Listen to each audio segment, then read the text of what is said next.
Timu mpaka leo umepatana na afande unataka kumchukua pressure. Na afande. Sasa tuone afande anaendelea namna gani. Unajua kila mtu anapitia mambo yake. So jina ni Ngeno.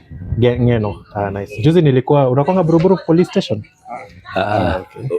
Juzi nilikuwa kwa ndani nikapima watu pressure vizuri sana. Uliingia mpaka Buruburu police station? Buruburu police station. For free. Mpaka nikaenda kwa DCI office. Akaniambia alikuwa anataka kupima pressure asubuhi lakini kazi ikakuwa mingi. Akakimbia.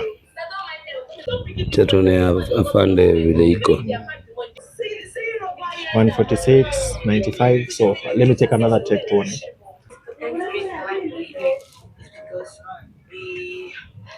One 42, 91. Pigia mwisho. Elevated ya kwanza ilikuwa 143. Ya kwanza ilikuwa 143, so imebaki tu haijashuka haijapanda. Cha tuone ya mwisho. Na pulse ulikuwa mwana ngapi? Pulse iko normal. Ni blood pressure ndo blanda. Yeah. 145/92, pulse 64. Sa you've taken water today? Bado. Unakuwa na symptoms kama headache, macho, blurry vision hivi? Nilikuwa nimeumia. Okay. Hapa iko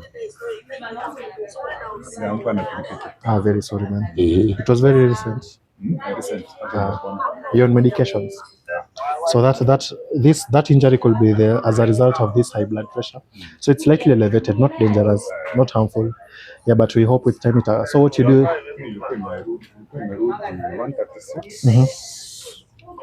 136/91. Oh, 91. So hiyo mbaya hapo hivyo ni 91. It should be below 80. So you can try and take a lot of water. Just take a lot of water, yeah. And maybe greens when you take your meals, and reduce on sugars. Greens ni gani? Skuma, greens, terere hizo, kina mrenda, misheveve hizo zote. So ukikula unaambia madam niongeze greens, utakuwa poa. Sasa nice to meet you now. Thank you man. Ako na miaka ngapi? How old are you? 50. 50. Yeah.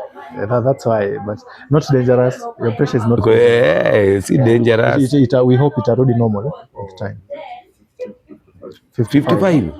Oh my God. But you don't look that old. Anaka kijana.